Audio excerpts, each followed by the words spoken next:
Most businesses fail because they think they're in a different business than they really are, and they're trying to solve the wrong problem. Most people think they're in one industry, and in reality, they're actually in a different industry. And it can be confusing because you're like, wait, don't I sell pencils? I'm in the pencil selling industry. But in reality, you're likely in an industry you have no idea exists because it exists at a layer above the industry you think you're in. But the good news is people who are making the real money and having real success in the business you are in, they understand this, and that's why they have so much success. And we can replicate this so that you can do it too. When I first got into the short-term rental industry, I thought it was all about hospitality, guest touches, managing cleaners, getting those 5-star reviews. Turns out none of that matters if your back end is chaos. The real business I'm in, the system building and maintenance industry. Sounds boring, right? Yeah, because boring things work. And boring things actually make people the most money and give them the most success. Everyone knows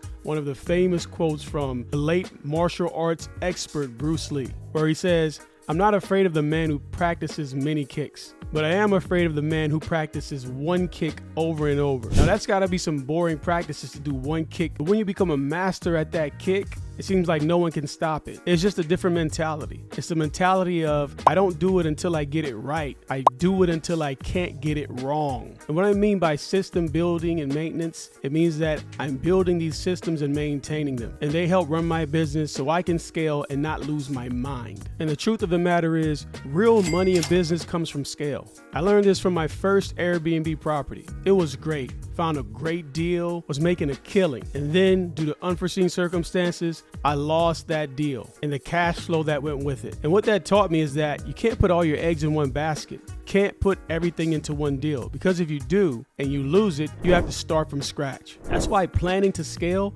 is extremely important in business. You don't scale because you want to. You scale because in order to grow a business, it's mandatory. If you don't scale, you could be one mistake away from losing it all, having to start from scratch. Not saying it's a bad thing, I've done it before, but if you can avoid that path, then let's do that. It's the same reason why most investors prefer to buy multifamily properties with multiple units than to have a whole bunch of single family units. It's a little more difficult to scale having single family units. But if I have a multifamily unit with 10 doors, 20 doors, 30 doors, all under one roof, I can create a system for that property. And now that whole operation becomes a business in itself. Or if my goal is 100 units, I'm much closer to my goal than if I were scaling one door at a time. So you're not looking for the perfect deal. You're looking for a plethora of deals that are plagued from not having systems. And once you implement the systems, you take those bad deals and you flip them by turning them into good deals that generate cash flow. I'll give you another example of a business that I thought I was in, but I was actually in another business. When I first started being a property manager, I immediately thought scale, just like you would think when you're trying to buy a whole bunch of rental properties. But the difference is scaling as a property management company is not the same as scaling as a real estate investor. When you're a property management company, your main clients are other investors. And the most valuable thing to most investors is not necessarily a return, it's time. So if you're a new property management company, it doesn't matter how many ads you're putting online, if you have a billboard next to a major freeway, or if you were recommended by some major influencer.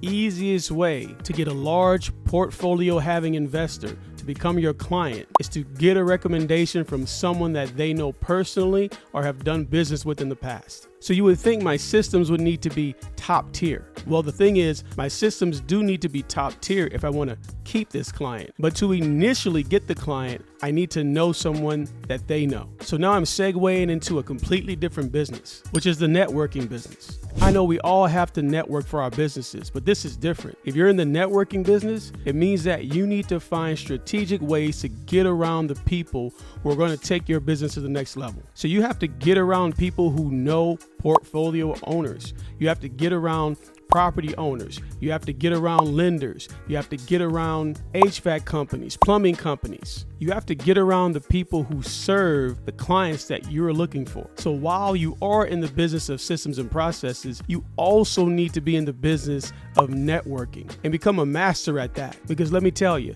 someone with 50 plus doors, you can have all the experience and credentials in the world. The people who they work closely with and trust are going to be your best path at getting an introduction or getting a meeting with that potential client. There's so many different industries, so many different paths with business, with generating revenue, and a lot of times we get caught up in the thing that we started the business for. But in reality, the thing that we're doing to generate more business and to maximize output and production is usually something we don't see. It's usually hidden in the background, the thing we're doing the most that we just haven't calculated yet. So if you think you're in the short-term rental or Airbnb industry, no, you're not. You're actually in the systems and operations business, which means you have to master those things to excel, because scale is everything. We built Systems B&B for short-term rental operators who were just doing it wrong, not because they wanted to do it wrong, but because they just didn't have the right information. We saw that 80% of hosts were struggling while 20% were killing it. So we decided to come up with a solution that would bridge the gap between bad hosts, management companies, and even city officials. We realized that the leading platform, Airbnb, does get a bad name, but it gets a bad name because there's so many bad operators who don't even know that systems would solve their problem. There's so much data out there that shows that well-managed